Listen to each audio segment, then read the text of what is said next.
Every man eventually faces a pivotal moment in his life. Should he hold his ground or let go? For me, it was unfathomable that my wife could betray me in such a way. After 29 years of raising 3 children together, how could this happen? Our youngest daughter, Macy, is now 19. Mike, our middle son, is 21 and serving in the Navy. Jason, our eldest, is 25, married, and has brought me the joy of being a grandfather to 3 grandchildren. I didn't spend years working tirelessly for my family just to have it all crumble away. It wasn't just my wife's infidelity that cut deep, but the manner in which she chose to betray me. That was what hurt the most. After nearly 3 decades of marriage, I believe Emily simply grew weary and sought something new. I'm certain she thought I was too naive and trusting to ever suspect her infidelity. She likely felt secure in the belief that I would never hurt her. Perhaps I was too idealistic or too trusting of a woman who didn't deserve it. My name is Richard Wong, and Emily and I are both 50 years old. To outsiders, we may have appeared to be a typical middle-aged couple, but I never saw us that way. I maintained my health by running 2 miles a day, eating right, and most importantly, caring for my family. Isn't that what a man is supposed to do? Emily was always my anchor, the foundation of our family. Throughout our 29 years of marriage and the years before that, she was the glue that held everything together. She was present for every significant moment, from weddings to hospital visits and funerals. No matter what life threw our way, she never wavered. So, why am I sitting here alone in our house, waiting for the kids to return? Let me explain. Last year, Emily began to pull away. She became more withdrawn and often appeared lost in thought. Each time I asked if something was wrong, she dismissed it, claiming it wasn't serious. But 2 months ago, her behavior shifted so dramatically that I couldn't overlook it any longer. I continually reminded her that we were a team, husband and wife, united against anything that could come between us. Then, unexpectedly, she smiled, the first genuine smile I'd seen in ages. That smile calmed my worries and made me hopeful that things would return to normal. But then Emily asked me to sit down and listen to her without interruption. I agreed, and she began to speak. For the next hour, she opened up about her feelings. Much of what she shared took me by surprise, but I stayed silent and listened. She confessed that she felt trapped and had lost herself in our marriage. Emily explained that she needed space to rediscover who she truly was. For years, she had felt increasingly distant, and now that Macy, our youngest daughter, was preparing to leave for college, she believed it was time to focus on herself. Then she dropped the bomb. She had already found an apartment and planned to move out the day after Macy left for college. I can't recall the exact moment Emily finished speaking and walked out of the room. It all felt like a blur. I felt numb. The next thing I remember is Macy gently waking me at 1:00 a.m. asking what had happened. She had just returned from a date. When I looked at her, she gave me a knowing glance and asked if her mother had told me. I inquired when she had found out, and Macy revealed that her mom had shared her plans with the kids 2 months ago. Stunned, I asked why no one had informed me. Macy hesitated, then admitted that her mom had made her promise to keep everything a secret. In that moment, I felt betrayed, not just by Emily, but also by my own children. They all knew, yet no one had said a word to me. And as if that wasn't enough, I sensed there were more secrets lurking beneath the surface. I had a gut feeling that the whole truth would eventually emerge. Sure enough, I soon discovered that Emily had been seeing another man for 2 years, someone younger named James, who was 40. She claimed she needed to go through this experience. It didn't take long for me to come to a decision. Neither Emily nor our marriage was worth fighting for anymore. If she wanted to leave, fine. I wasn't going to stop her, but it wouldn't come without consequences. The price would be the house and my pension. If she wanted to start a new life, that was her choice. but I wasn't about to hand over the house I had worked so hard for or finance her betrayal. You're telling me that after all these years of deceiving me, leaving me, and now expecting me to pay for the time you spent lying to me? Absolutely not. That would never happen. With a single signature, our 29-year marriage was over. She left, taking everything she could claim or that I allowed her to take. On that final day in court, I wished her well, walked out of the courthouse, and began a new chapter in my life. 5 long years passed before I saw Emily again. Once I was free, the first thing I did was go on a deep-sea fishing trip, which turned out to be one of the best decisions of my life. The serenity of the open ocean, with the sound of the waves and the cries of seagulls, was exactly what I needed. I enjoyed it so much that I sold my house on land and purchased a home by the water. Around the same time, I filed for my retirement, cashed in my account, and started planning for the future. With $500,000 in the bank, I'd receive $35,000 monthly for the rest of my life. I bought a large yacht for my new life at sea, determined to spend my days sailing. Who knows, maybe along the way, I'll meet a mermaid. A man can dream, right? As the saying goes, the sea called me, and it was precisely what I needed. Time flew by. Nearly 5 years had passed since I became a sailor, weathered by the winds.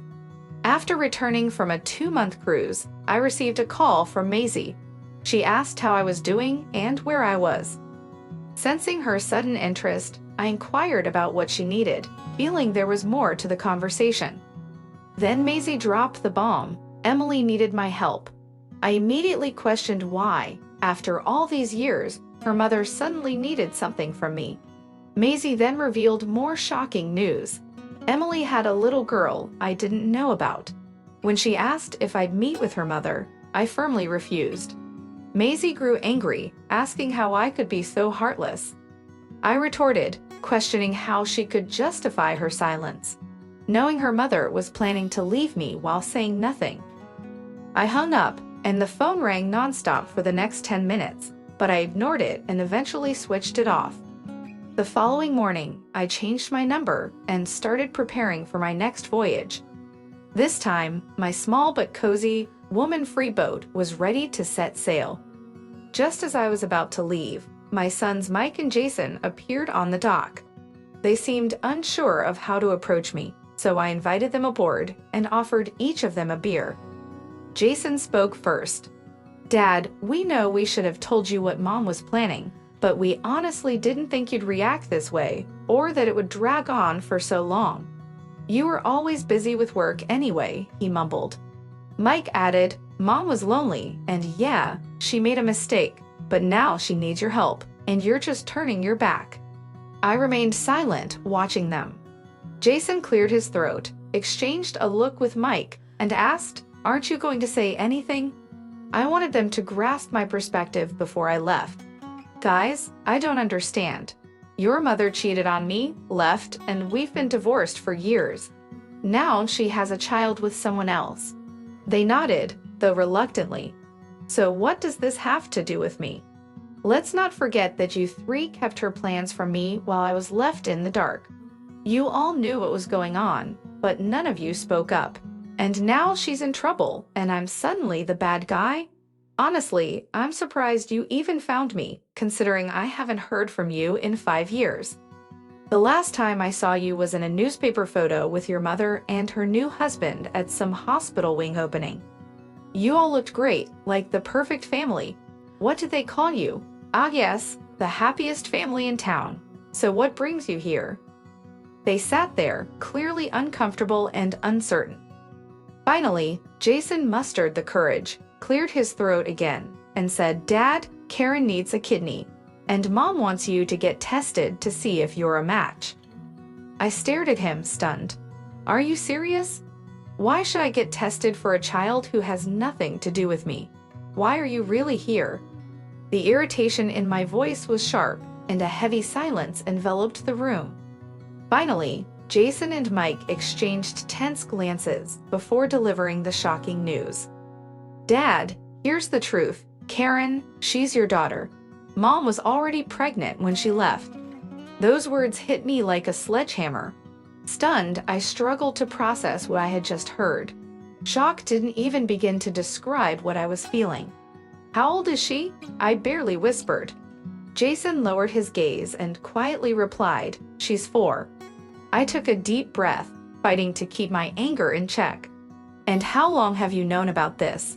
I asked, my voice barely concealing the rage simmering within. They exchanged another hesitant glance, and finally, Mike spoke up. "Mom told us around the time of the divorce." I stared at them. My sons, whom I had raised to always value the truth, now felt like strangers. They had kept something so vital from me, and disappointment crushed the last remnants of faith I had in them. There was no point in continuing this charade. It was over. Without saying a word, I stood up, walked to the door, and opened it. A single nod was all it took for them to understand it was time to leave. Jason and Mike hesitated for a moment before heading to the dock. Within minutes, they were gone, leaving me alone with the suffocating silence of my thoughts. I continued my final preparations, ready to sail away and leave it all behind. But just as the boat began to pull away from the dock, I saw Emily running toward me, desperation growing with each step. She jumped onto the boat just as I was about to turn off the engine. I was ready to push her off when suddenly a child's voice called out from the pier. A little girl was calling for her mother. "Get off my boat, Emily!" I roared, unleashing all my anger. Instead of obeying, she pulled out a pair of handcuffs and, with a swift motion, cuffed herself to the dock cleat. Sitting down, her voice trembled but was filled with determination. "Richard, please," she begged, tears welling in her eyes. "Don't take this out on Karen. She's innocent. She needs a kidney donor. She'll die without it. I know I hurt you, but please don't punish her for my mistakes." Her words didn't reach me. I looked at her with cold detachment. "I'm not the man you knew anymore, Emily," I replied, my voice icy. "I've changed, and it's your fault. I don't care about you or her. Karen doesn't exist to me, and you would have never told me anyway. You and that child mean nothing to me." She sobbed, rattling the chains, pleading for understanding. But I was resolute. Grabbing an axe, I approached, ready to cut through the handcuffs, but a thought flickered in my mind. Maybe this was my chance to fix the mistakes of the past. "Emily," I said, unexpectedly calm, "I'll help Karen." Her face lit up, disbelief mingled with hope. "Anything, Richard. I'll do anything," she cried, her voice cracking with relief. I returned to the dock, and Jason rushed over with the key to free her. The joy on her face was palpable, but I remained cold and calculating. The next morning, I found myself in the hospital with my lawyer by my side. Emily's joy quickly turned to suspicion when she saw him. After they took my blood, the doctor returned with the news. I was a match as a donor. Emily's happiness was short-lived. My lawyer stepped forward and presented the terms. "To save Karen," he said firmly, "you must sign away your parental rights permanently." I locked eyes with Emily. "For years, I sacrificed everything for you and the kids. When you wanted a new car, I gave you mine.